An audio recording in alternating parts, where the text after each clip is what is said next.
Some people might look at the title of a book like this, The Consolation of Philosophy, and they might think it's some kind of erudite academic work. But for Boethius, this book is a matter of life and death. How do you hold yourself together in the midst of looking death in the face? The life of Boethius is an interesting turn of events. He talks in his book about the Wheel of Fortune, and it is exactly the story of his life. He is born with incredible fortune. His family was an eminent aristocratic family that had produced 2 emperors. He was adopted into another rich, powerful, and cultured family under Symmachus, and he actually eventually married Symmachus' daughter. He had his own position. He became the master of offices for Theodoric, the emperor of the time, and his 2 sons both became respected Roman consuls. So you would think, boy, everything's rolling exactly the way that somebody would like. It doesn't get any better than this. Oh, but then the Wheel of Fortune turned, and you could get tastes of it as you begin to look at his life. He was one who supported Athanasius in his battle at the Council of Nicaea. He also wrote things against Arianism. Arianism was an aberrant form of Christianity in which they believed that Christ had a beginning. And so he wrote against that. He also, as it turns out, loved Roman ways and customs, and these 2 things, I think more than anything, are the things that are going to get him into trouble. He ended up serving in Theodoric's court. The problem is Theodoric is an Ostrogoth. He is an invader into Rome. He's the one who sits on the throne, but he is not Roman. He is not enculturated for generations in Roman ways and customs. And as many Goths were, he was himself an Arian. So do you see the plot begins to thick, the table begins to turn.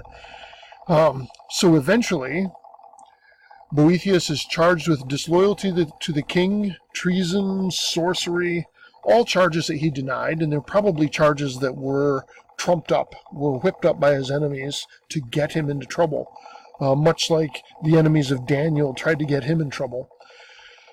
So Boethius was jailed, and while he was jailed, he wrote the book, The Consolation of Philosophy, the book that you have in your hands. The book doesn't end with what happened to his life story,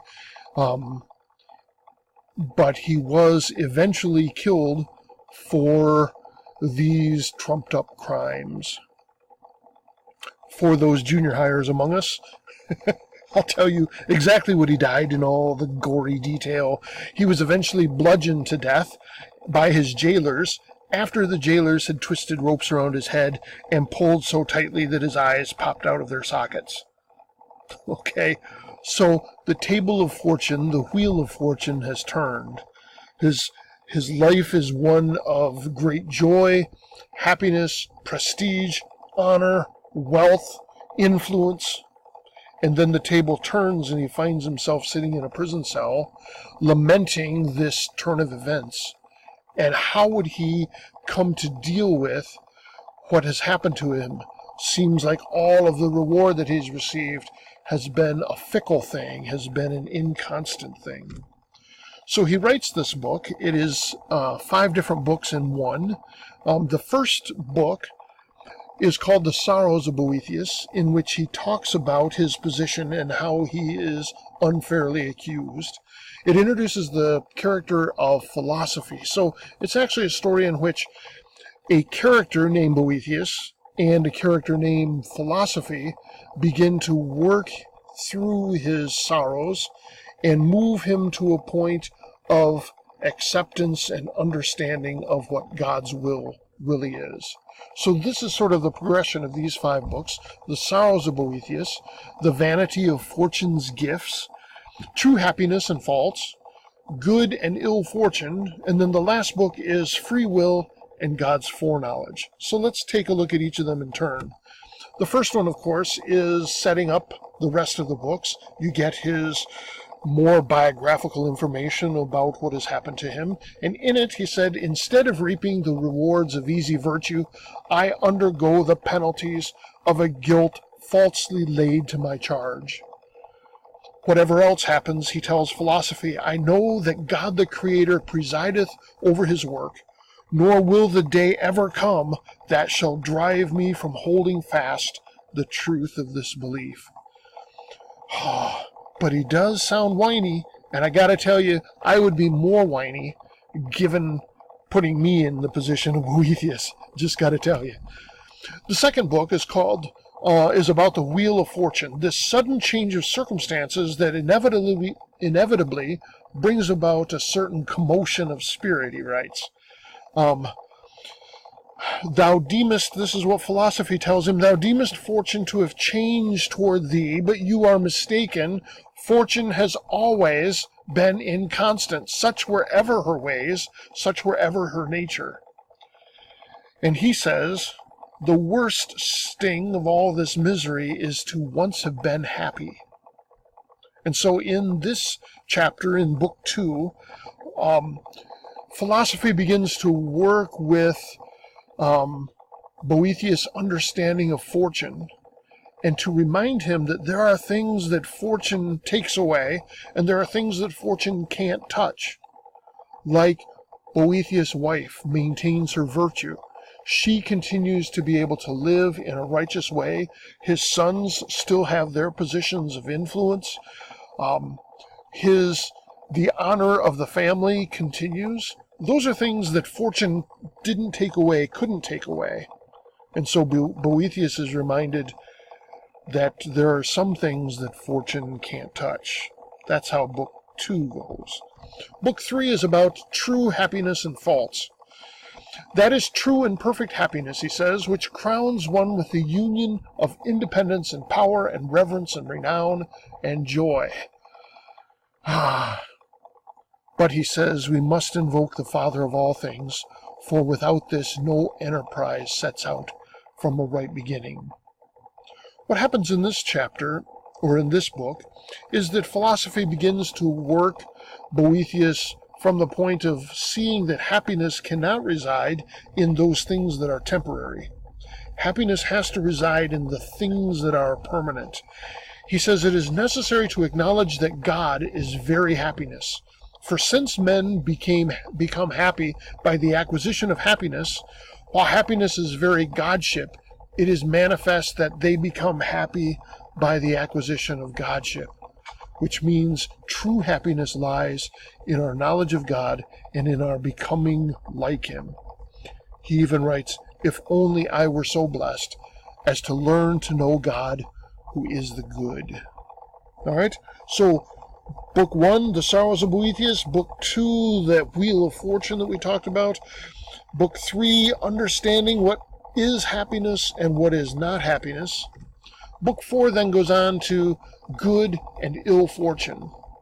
And here he talks about, philosophy talks about how circumstances ought to be looked at, how circumstances ought to be viewed versus things like virtue and honor. And she says at the end that even the inconstancy of fortune has to be viewed as good. And so she talked about fortune's two sides of the coin in Book 2. Now in Book 4, the conclusion is, at least, she says, attend. Since every fortune, welcome and unwelcome alike, has for its object the reward and trial of the good, and the punishment or amending of the bad, every fortune must be good, since it is either just or useful. Because God in his providence is superintending the process. So fortune, how it looks to us, fortune, whether it's good or it's bad, has purpose, it has meaning in a meta-narrative, in an overarching plan of God, and thus it is just, useful, and good. The last book then covers that issue in more detail, free will and God's foreknowledge, and the whole book ends with this phrase, And with this I'll close. Our hopes and prayers also are not fixed on God in vain, and when they are rightly directed, cannot fail of effect.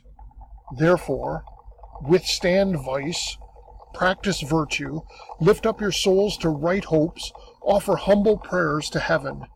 Great is the necessity of righteousness laid upon you, if you will not hide it from yourselves, seeing that all your actions are done before the eyes of a judge who seeth all things.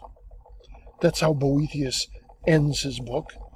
And you can see philosophy has indeed not just been an academic exercise for him, but it has helped to clarify, to make things clear in his mind when he couldn't change the outward circumstances of his life, that his doom was sure and almost present to him. He could at least think through the process of what the purpose of this kind of suffering was, and he could grasp the understanding of what is good and right to do, and realize that all things that we do are naked and open before the one with whom we have to do.